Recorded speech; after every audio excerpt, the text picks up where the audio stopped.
Olá, os amigos e amigas do blog do Chicão Somavila, só um momentinho aí, que eu vou...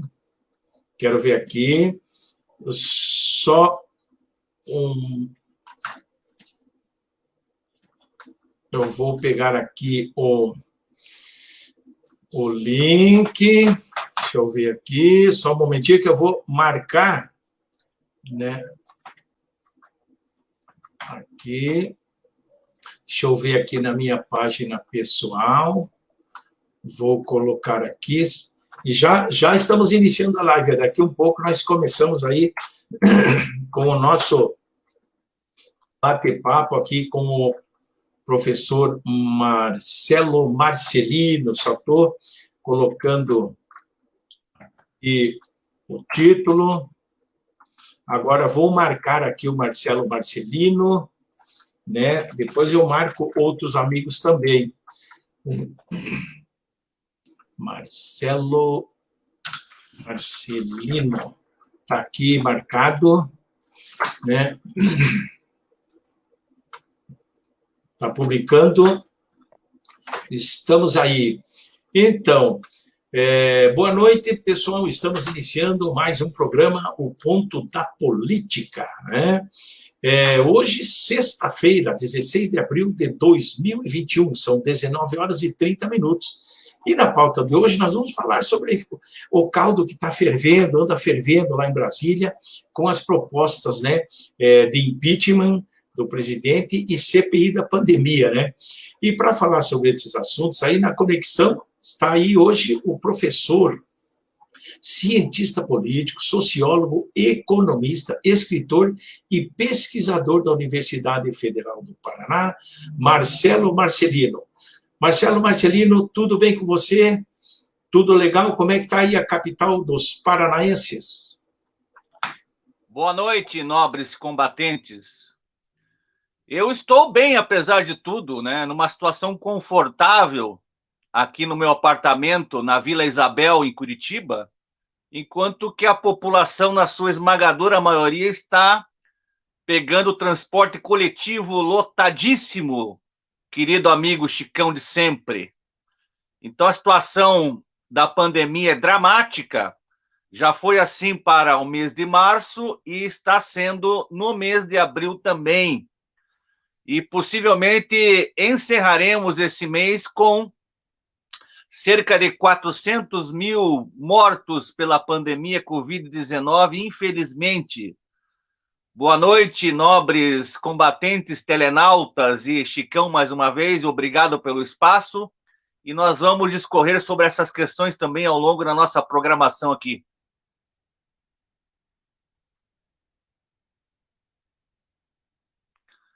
Estamos sem som, nobre amigo. Não, eu falei, eu só vou marcar mais aqui uns amigos, né? Só um momentinho aí que nós já voltamos com tudo aí. Só vou marcar mais aqui a Vanessa. Opa, Vanessa Silva tá aqui, ela está sempre nos acompanhando. O Andrew. Aí a gente marca uns numas programações, em outros nós marcamos outros, né? O Arnaldo e a Andressa. Aqui. Legal, hoje eu marco esses aqui, outro dia eu marco outros também. Legal, legal, legal, estamos aí, então.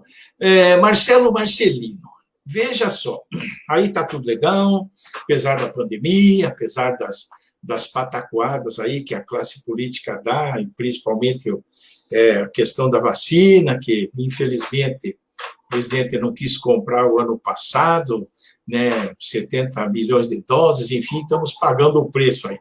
Mas, para esquentar os tamborins, eu vou começar com um assunto aqui sobre o que está acontecendo em Brasília, tá? Por exemplo, né, eu vou mostrar uma matéria que o Bolsonaro defendendo a ivermectina e diz que remédio mata vermes de esquerda. Olha só a chula colocação de um presidente da República. Né? Então, eu vou colocar aqui a matéria e vou colocar um vídeo também. Deixa eu ver, não é esse aqui, é aqui. Vou colocar um vídeo com um profissional da ciência, né? Primeiro eu vou ler a matéria para as pessoas verem que a gente não inventa. Ó, Bolsonaro defende ivermectina e diz que remédio mata vermes. Isso aqui é do site 247, tá? Então ele diz aqui, ó, eu vou aqui desse outro lado que está melhor para mim ler. Jair Bolsonaro voltou a defender o uso do tratamento de tratamentos precoces contra a Covid-19, eficácia comprovada cientificamente e atacar a esquerda, sem a eficácia comprovada, né? Então, em conversas com apoiadores nessa sexta-feira, lá no Cercadinho, né, Jair Bolsonaro voltou a defender o uso de tratamentos precoces contra a Covid-19 sem a eficácia comprovada e tal. E ele diz aqui, ó, abre aspas, a ivermectina também mata verme ou não? Aquelas bobeiras, coisa não digo nem coisa de boteco, é coisa de chulo mesmo, não sei nem aonde que é, só no meio dele mesmo que ele encontra isso, né? Agora entendi porque a esquerda é contra, ironizou o Bolsonaro, mas é uma declaração muito idiota mesmo, né? Sinceramente. É muito burro mesmo esse presidente. Burro não, é maldoso, né? Daí ele diz, o tempo todo o pessoal só atrapalhando, isso não dá certo. O que dá certo? Ele pergunta para o pessoal no cercadinho. O cara é um jumento, fica falando, ivermectina não pode, não tem comprovação científica, e não dá alternativa, deixa o cara tomar, aquela coisa de babacão, né? O médico vai decidir o que o cara vai tomar, disse. E Bolsonaro ainda duvidou do número de mortes pela Covid e atacou o William Bonner, da Globo, eles que se matem lá. Sabemos que esse vírus está matando, em especial o mais idoso, etc., diz ele. Mas temos que ter os números concretos. A TV Globo, por exemplo, a TV funerária, diz ele, William Bonner parece que ganhou na Mega Sena quando anuncia o maior recorde de mortes. Né? As informações são do portal 360, como diz aqui nessa matéria. E eu vou pôr este vídeo aqui para vocês ouvirem. Deixa eu acertar o som aqui. Vamos ver se vai sair o som. Quando que nós começamos a diminuir a circulação? Foi segunda-feira? Não, pode contar 14 dias. Está dando para ouvir aí? Daqui até 14 dias, nós vamos continuar tendo esses repiques lá, 3 mil e poucos mortos.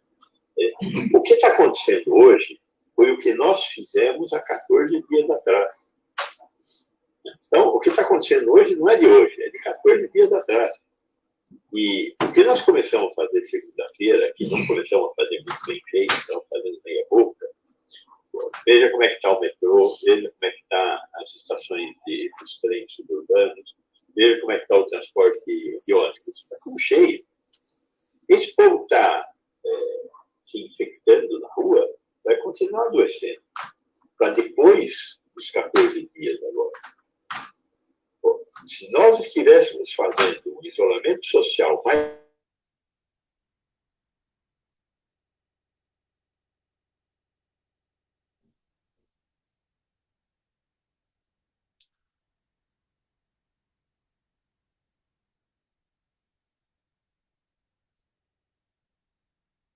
O som interrompeu agora.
Então, veja só, o doutor Vecina, ele é epidemiologista, né? Ele é epidemiologista, é infectologista, enfim, ele foi presidente da Fiocruz, né? Imagine a declaração de um homem desse, um papo furado de um presidente irresponsável, que não, acho que nunca frequentou, evidentemente, uma faculdade de medicina, enfim, né? E falando para os seus interlocutores, lá, enfim, aquele cercadinho, um monte de besteira e de bobagem, né? Então, Marcelino, eu pergunto para você, esse presidente, ele é por demais irresponsável, não? E o que você teria a falar sobre essa declaração do presidente,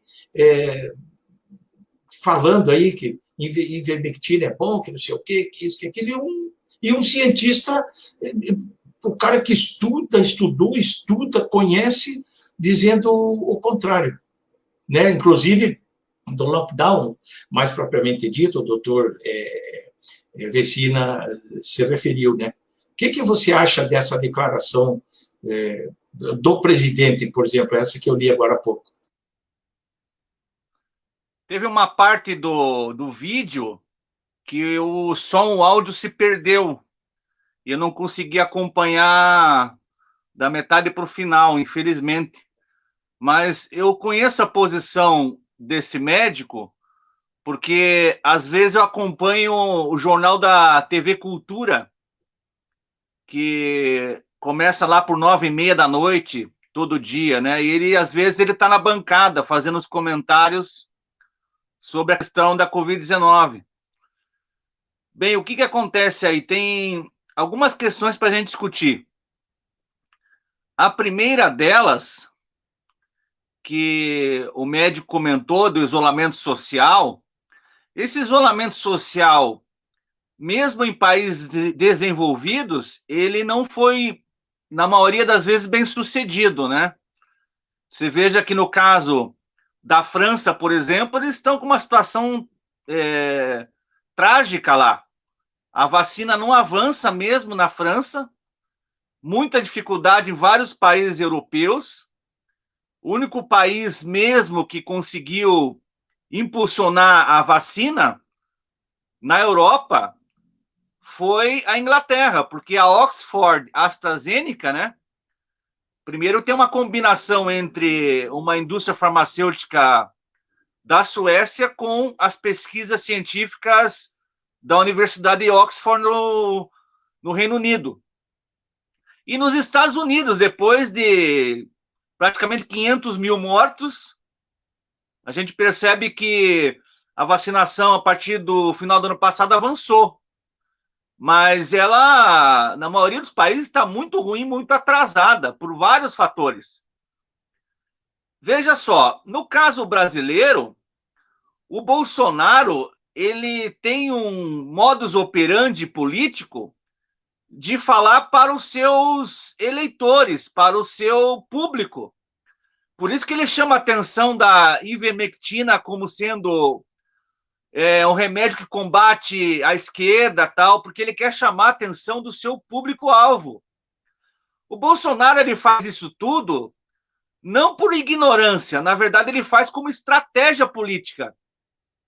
E eu chamo a atenção por causa disso, porque ele está chamando o seu público, os seus eleitores e os seus movimentos de base que o apoiam para que, na verdade, não abandonem, né? Porque contra a esquerda vale tudo. Nós temos que dizimar os vírus da esquerda. A esquerda é um vírus, é um câncer para a sociedade, segundo o bolsonarismo, comandado pelo Bolsonaro. Então, quando ele fala isso, ele fala chamando atenção para o público dele, para o combate que ele tem que travar com a esquerda. Na verdade, ele está querendo conduzir, manobrar politicamente o seu pessoal para que o apoiem sempre, que ele vai combater a esquerda de qualquer maneira, a qualquer custo, e que a esquerda é a principal responsável pela situação dos males do país, dos males do mundo, e esse combate tem que ser travado. Então, o Bolsonaro faz isso por uma estratégia política. E ele utiliza-se de uma retórica, de uma ideologia que ele artificialmente ele forja para chamar atenção no seu público. Claro que ele sabe, no fundo ele sabe disso. Porque se tiver vacinação, e se for para vacinar a sua equipe, ele vai fazer e essa turma toda vai ser vacinada. Se não forem os primeiros, Nobre Chicão e amigos, a serem vacinados. Só que muita gente não sabe disso, porque não sai na imprensa, né? Como é que eles vão se organizar para serem vacinados? Eles já foram vacinados, a grande maioria. Porque eles têm prioridade, inclusive por privilégio político. Então, essa é uma questão que a gente tem que chamar atenção. A ignorância do Bolsonaro, ela existe de fato para muitos assuntos, mas politicamente ele utiliza uma estratégia inteligente para o seu público-alvo, o seu público específico. Agora, outra coisa, em relação ao lockdown, é o que o professor médico chamou atenção. Doutor Vecina. Ela não funciona também para a maioria dos governadores e prefeitos das principais capitais e estados brasileiros. Eles utilizaram de estratégias péssimas na grande maioria das vezes. Não informaram a população, não fizeram isolamento social, não organizaram as políticas públicas necessárias para combater o vírus. Então, eles também são partícipes dessa política bolsonarista, que eles tanto colocam na conta do Bolsonaro. O Bolsonaro pode ser o principal agente dessa política, mas ele não está isolado sozinho. Os governadores e prefeitos têm tanta culpa quanto o Bolsonaro. Só que o Bolsonaro, como chefe da nação supremo, ele teria como comandar uma força-tarefa e também utilizar-se de um discurso, se caso ele se preocupasse de fato com a população, para aí sim fazer um bom combate à crise sanitária no Brasil. Mas ele não tem interesse nenhum nisso daí. O interesse do bolsonarismo é fazer a limpar o terreno e conduzir a sua política necrófila contra a população mais pobre no Brasil, contra aqueles que se insurgem em relação ao seu governo. Então, na verdade, é uma política genocida para a maioria da população, principalmente pobres, miseráveis, os lumpes inatos que estão espalhados pelo Brasil. Hoje nós temos cerca de 135 milhões de brasileiros com dificuldade de se alimentar, com dificuldade de se posicionar minimamente em relação à sobrevivência social, à sobrevivência econômica e às formas mínimas de subsistência da sua própria vida. Então, o Bolsonaro, ele conduz a política, mas ele não está sozinho. E o lockdown é um fracasso no Brasil e também é um fracasso em muitos países desenvolvidos. Vamos falar a verdade, né? Não tirando a responsabilidade do Bolsonaro, claro. Claro. Ele é um dos principais agentes do genocídio no Brasil. Mas ele não está sozinho, infelizmente. Exatamente. E o lockdown, falando aqui do Brasil, quando prefeitos, governadores fazem, eles fazem com medo de perder popularidade. Aí, alguns empresários fazem passeatas, gritam bastante, eles com medo de perder popularidade, já terminam com tudo, afrouxam as leis e a contaminação está indo. E o lockdown, e quando o Bolsonaro fala, né, não tem que ter lockdown, e os prefeitos vão atrás e os governadores também, sabe, na minha opinião, é que o seguinte, o governo não quer pagar um auxílio emergencial digno para as micros, pequenas, médias empresas e para os seus empregados, e também para os funcionários, para aqueles trabalhadores precarizados. Enquanto espertamente o Bolsonaro fica dando essa de não, para que lockdown, não precisa lockdown, claro, ninguém vai cobrar dele um auxílio emergencial digno, entende? Que, no mínimo, como era o ano passado, R$ 600 por pessoa, ou 1.200 para uma mulher que seja dirigente de família, né? Mãe solteira, enfim, e mulher que o governo não quer, ele não quer fazer isso. Então, claro, ele bota na cabeça para quem? Para as próprias futuras vítimas irem protestar para querer ir trabalhar e não lutar pelos direitos, que o Brasil tem dinheiro para pagar um auxílio emergencial. O Bolsonaro, nesse ponto, é muito inteligente, né, para o lado do mal, né? Muito esperto nesse sentido, porque enquanto ele luta contra o lockdown, as pessoas, ingenuamente, né, não pedem um auxílio emergencial maior, pedem para ir trabalhar. Ao menos eu penso assim. O que você acha disso? Eu acho que a gente precisa também fazer um parênteses importante, nobre Chicão e amigos telenautas, que eu posso citar alguns nomes específicos para a gente ter noção da tragédia no Brasil e como pensam essas classes dirigentes, essas elites políticas e econômicas na sociedade brasileira. Então, vamos recapitular um pouquinho? O Mandetta, que saiu expulso pelo Bolsonaro há um ano atrás. Ele não era o principal interlocutor das empresas privadas de saúde que tinham por intenção destituir os poderes do SUS, praticamente colocar o SUS numa capitulação para a privatização? Agora o Mandetta se diz opositor ao Bolsonaro, mas ele aceitou o cargo de ser ministro da Saúde de uma pessoa que sabidamente tinha as ideias negacionistas. E depois quis fazer uma propaganda como ele defendesse o SUS. Só que isso daí é um equívoco terrível. Nós temos, por exemplo, o governador, o João Dória, em São Paulo, que ele foi um dos sujeitos que estava colocando o Butantan para privatização. E, ao mesmo tempo, é o mesmo João Dória, que se diz científico agora, favorável à ciência, que está querendo retomar as aulas no estado de São Paulo, em plena ascensão da pandemia. Nós temos o Rafael Greca de Macedo, prefeito da cidade de Curitiba, quis colocar uma lei que impusesse uma coerção para a distribuição de alimentos e de comida para os mais pobres na cidade. Então, que tipo de gente que nós estamos lidando, nobre Chicão e telenautas? É só o Bolsonaro o problema? Não. Infelizmente não é.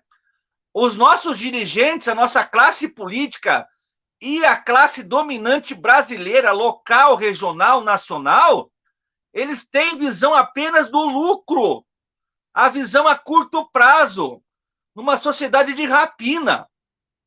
Agora...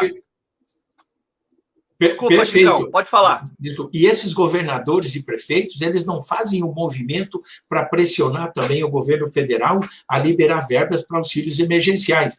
Então, eu concordo com você, realmente, não é somente o Bolsonaro, mas o Bolsonaro, como você disse, é o cabeça, digamos assim, né? E o restante aí está indo na dele aí, procurando tirar o seu da reta, entende? E mandando o povão trabalhar, o povão pegar ônibus lotado nos terminais, etc. e tal, né? E depois, tem mais uma coisa. O pessoal fala das festas que o povão está fazendo aí, mas como você acabou de mencionar, você vai no terminal do Pinheirinho, aquilo lá está abarrotado de gente. Está lotado. Em muitos lugares, os ônibus foram reduzidos, fazendo uma política inversa de lotar mais os ônibus do que antes ainda. Então, é muita hipocrisia reclamar das festas e não reclamar da política do transporte coletivo da cidade. que é um absurdo, de Curitiba e de todas as principais cidades brasileiras. Então, o pessoal tenta desvirtuar um problema mais sério que mexe com o bolso do monopólio das empresas de transporte coletivo e acaba colocando na conta das festas o principal problema, que não é. Apesar das festas, evidentemente, terem impacto na vida das pessoas, é claro. Você vai levar para casa o vírus de lambuja para mães, avós, tios, familiares, etc. Agora, o principal foco está no cotidiano, no transporte coletivo de todos os dias, que o trabalhador tem que pegar para sobreviver, já que não tem auxílio emergencial digno, não tem para a maioria das pessoas, não tem emprego, não tem renda, e nós estamos numa situação dramática, com a hiperinflação voltando à tona, pegando as famílias numa situação absurda, a gasolina está subindo novamente, os combustíveis, porque a política da Petrobras é uma política genocida contra a economia nacional e contra o povo brasileiro, e aí nada se faz em relação a isso daí. E aí se diz que o Bolsonaro só que é o problema. Não, é a política da classe dominante brasileira que é o grande problema para a maioria da população, onde Bolsonaro escancarou o caos. Ele escancarou o caos. Ele é aquele cara que não tem papas na língua. Ele fala aquilo que ele pensa, mesmo porque ele precisa chamar a atenção da radicalização da sua turma que o apoia. Por isso que ele é assim. Agora, os outros que são todos eles limpinhos, civilizados, pensam a mesma coisa que o Bolsonaro. Só que tem uma diferença. Eles não falam.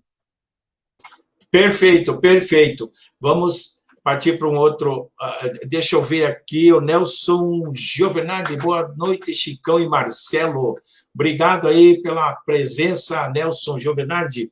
Eu quero registrar aqui também a presença do Ari Lima e a Dulcineia Nascimento também, que curtiram aí a nossa... Estão aí nos acompanhando. E vocês podendo compartilhar aí a nossa live, também curtir a nossa live, é muito importante para que suba e mais pessoas fiquem conhecendo o nosso trabalho e as opiniões aí dos nossos convidados. Mas, Marcelo, vamos aqui para partir agora para aquilo que é o título da nossa live, né? Que o caldo está fervendo em Brasília, né? Marcelo, o STF, através do ministro Barroso, ele deu uma dura no presidente do Senado, né? Entre aspas, mas é uma dura. O senador Rodrigo Pacheco, do DEM de Minas, né? Para que ele pautasse ou abrisse a CPI da pandemia, né? Que já estava lá há 30 dias, daí ele não se manifestou. Um grupo de parlamentares do campo progressista se movimentaram e recorreram ao STF, que fez com que o STF pressionasse o senador para que ele abrisse, né? A CPI da pandemia ou do genocídio, como alguns jornalistas me intitulam, né? Por outro lado, também, a ministra Carmen Lúcia teve a mesma ação, deu um ultimato, né, ao presidente da Câmara dos Deputados, Arthur Lira, do PP, Partido Progressista de Alagoas, para que ele se explique o porquê que ele não pauta, né, ao menos uma das centenas ou dezenas, né, já passa de uma centena já, de pedidos de impeachment contra o Bolsonaro, que, aliás, está sem partido. E, ao que parece, o Lira não está com muita vontade de pautar o impeachment, né? E no Senado, parece que a coisa está andando um pouco melhor, mas na Câmara dos Deputados, talvez ela venha empacar, ou está empacada, porque o Arthur Lira não parece disposto a pautar. Então, eu vou mostrar aqui, primeiro eu vou mostrar aqui para a gente não ficar devendo informações para os nossos seguidores, para aquelas pessoas que gostam de assistir o nosso programa. Então, eu vou mostrar aqui, olha só, Aqui, ó. A Carmen Lúcia dá 5 dias, ó, isso aqui, 15 de abril, tá aqui, ó. 15 de abril de 2021. Carmen, né? Carmen Lúcia dá 5 dias para Lira se manifestar sobre prazos de abertura do impeachment. A ministra do STF, Carmen Lúcia, determinou que o presidente Arthur Lira se manifeste sobre o pedido apresentado à Corte para que o deputado analise os processos de impeachment contra o presidente Jair Bolsonaro apresentados à casa. A decisão é do dia 13 de abril e dá prazo de até 5 dias, então até dia 18, né? E daí o Bolsonaro andou contestando, etc. Mas daí eu vou mostrar uma outra matéria aqui, que é sobre o mesmo assunto, né? Aqui, ó. Esse aqui já que é da Câmara dos Deputados, né? Aqui, ó. Aqui, veja só. Por isso que vem a calhar aqui com o título da nossa live. Deixa eu ver aqui, tá aqui, compartilhando. Veja só, Lira dirá ao STF, olha aqui, do dia 16, daí no outro, aqui, ó, hoje, né? Hoje, 16.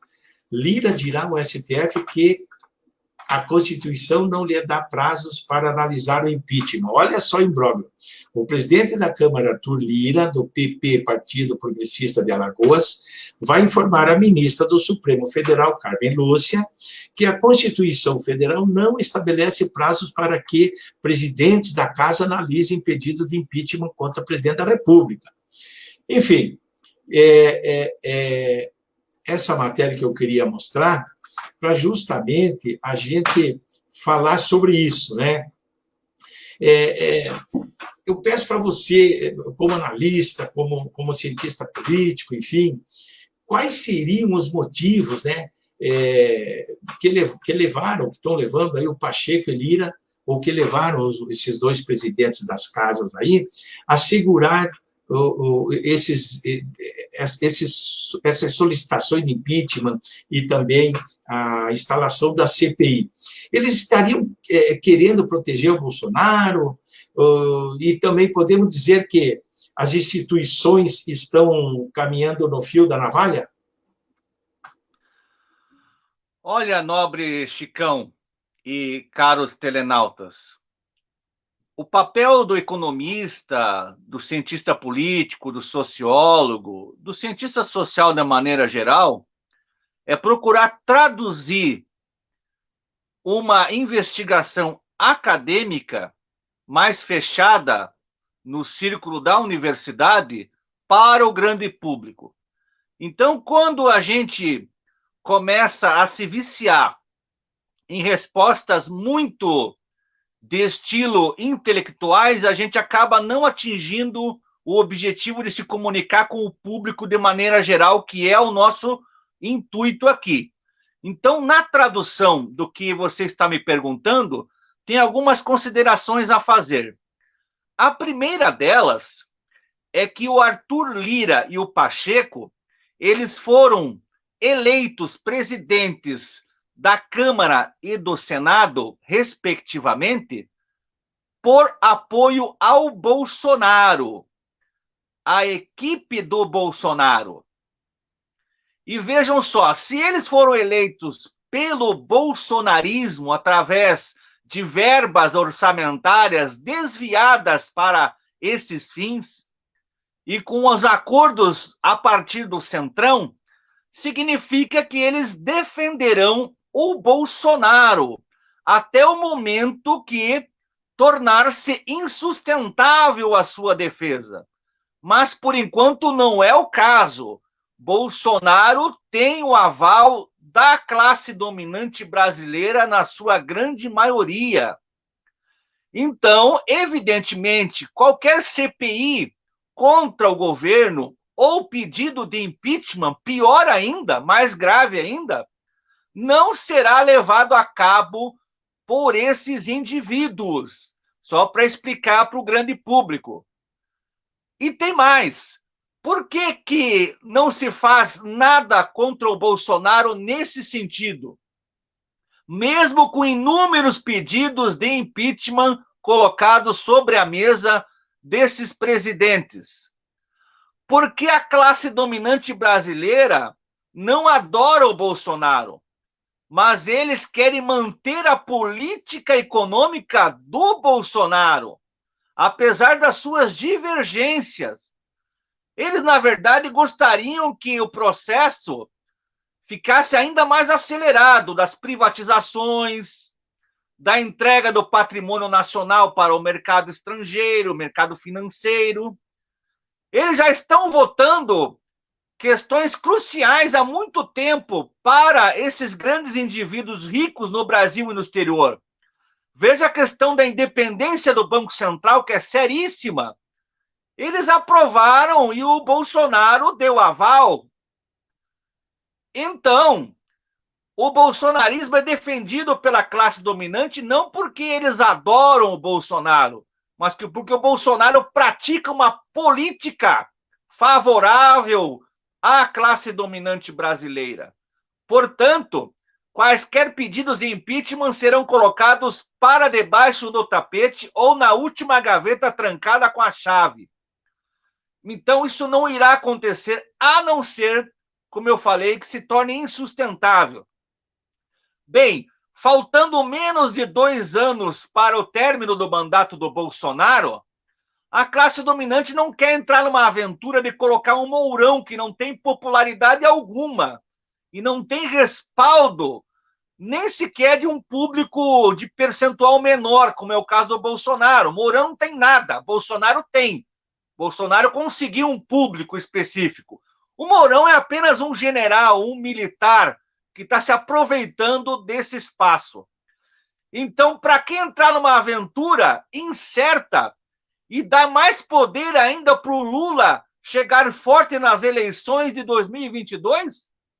Isso a burguesia não vai fazer, porque o impeachment do Bolsonaro praticamente coloca a eleição no colo do Luiz Inácio Lula da Silva.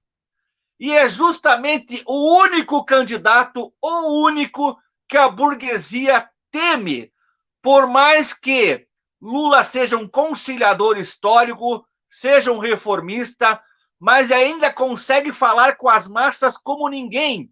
Nenhum outro candidato tem essa capacidade de interlocução e legitimidade popular como Lula.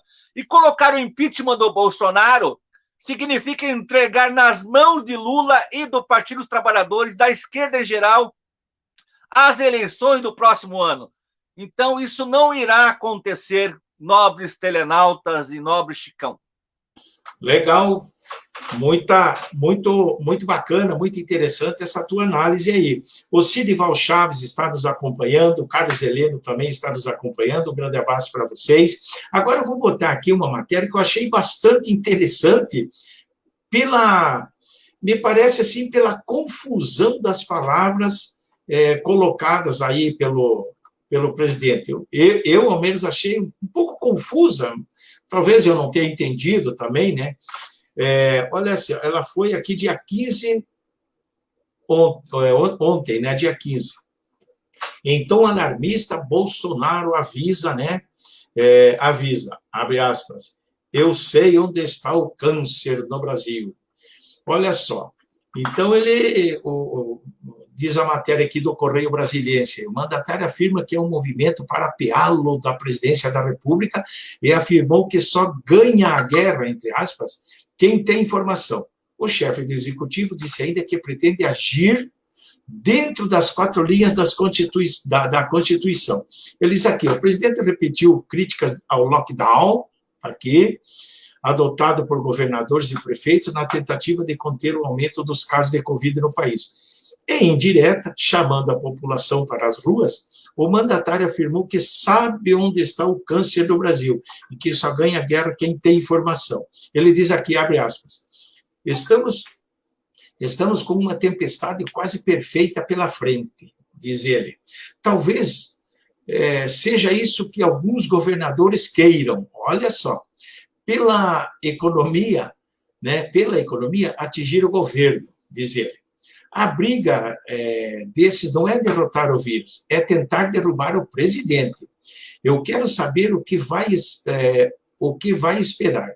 O que esse futuro governante pode esperar do Brasil, caso ele ganhe as eleições no futuro, com esse tipo de política de terra arrasada que estão fazendo no Brasil. Lamento muito pelo futuro do nosso Brasil, continuou ele, olha só. Aí ele diz aqui, ainda, o chefe do executivo afirmou em tom velado que sabe que tem que fazer, enviou um recado para o eleitorado.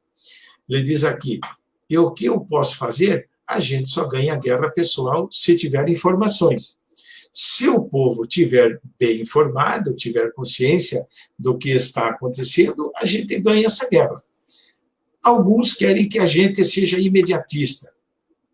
Aí ele continua, eu sei o que tem que fazer, dentro das 4 linhas da Constituição. Se o povo, cada vez mais, se inteirar, se informar, cutucar o vizinho, mostrar para ele que o futuro do nosso Brasil, a gente ganha essa guerra, olha, ele diz, eu sei onde está o câncer, de novo, no Brasil. Nós temos como ganhar essa guerra. Se esse câncer for curado, o corpo volta à normalidade. Completou, né?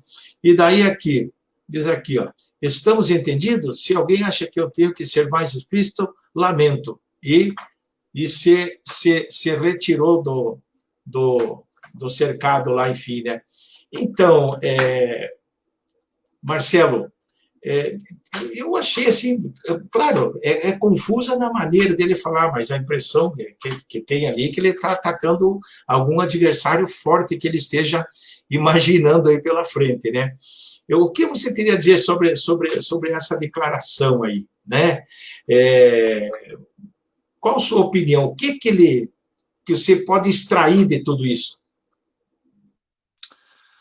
Na verdade, ele está novamente chamando a responsabilidade não só dele, mas também dos seus apoiadores para o combate que virá pela frente, né? O principal combate que virá pela frente chama-se Luiz Inácio Lula da Silva, porque os demais candidatos, como eu falei, eles não têm uma capacidade suficiente para enfrentar o Bolsonaro, pelo menos até aqui. Por incrível que pareça. Porque Bolsonaro tem a máquina na mão. Ele tem a classe dominante, ele tem os militares que o apoiam, apesar das divergências. Então, conseguir fazer um golpe, ele não consegue, pelas suas próprias mãos.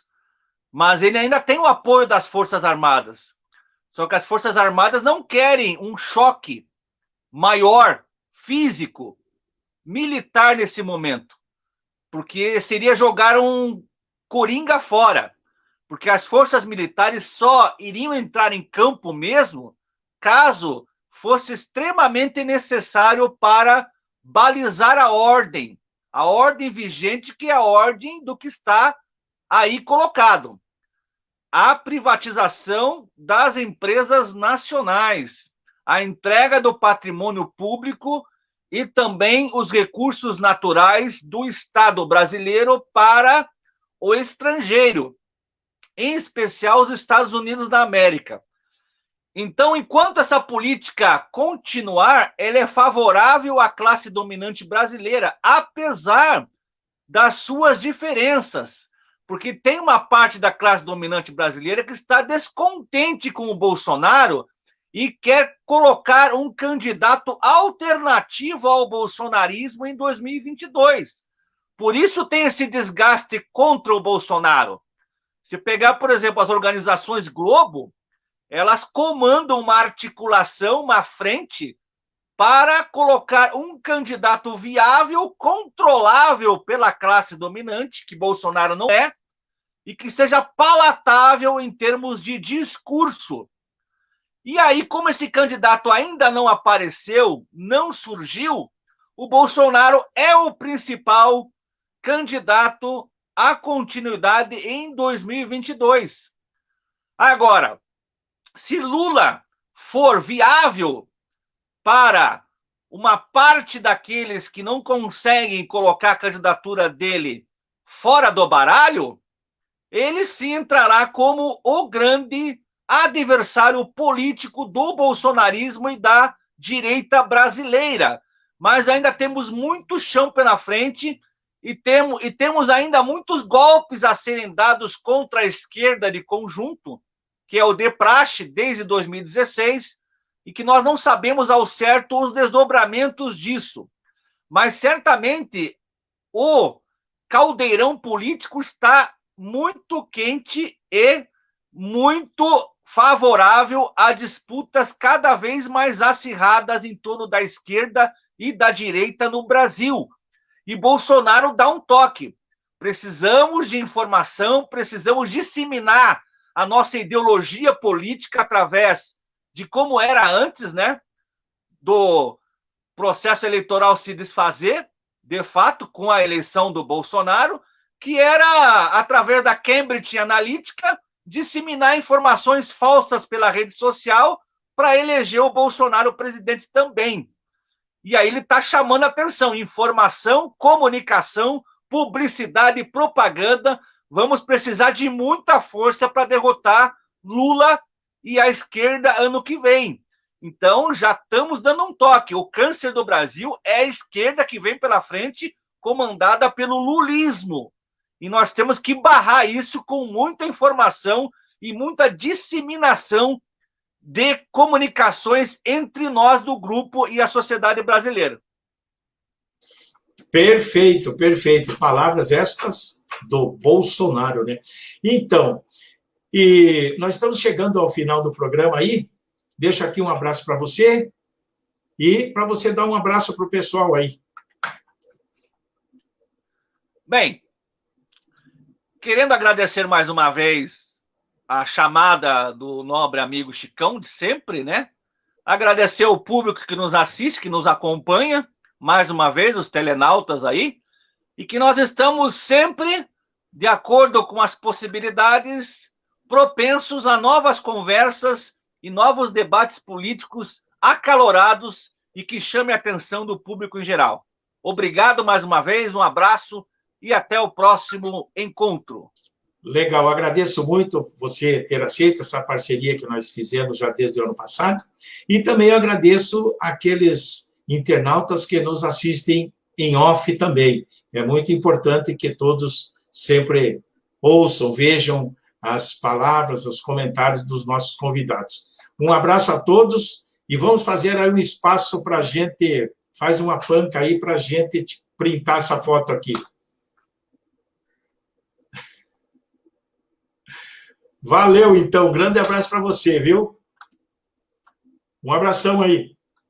Um abraço, amigo. E abraço a todos vocês que nos acompanharam.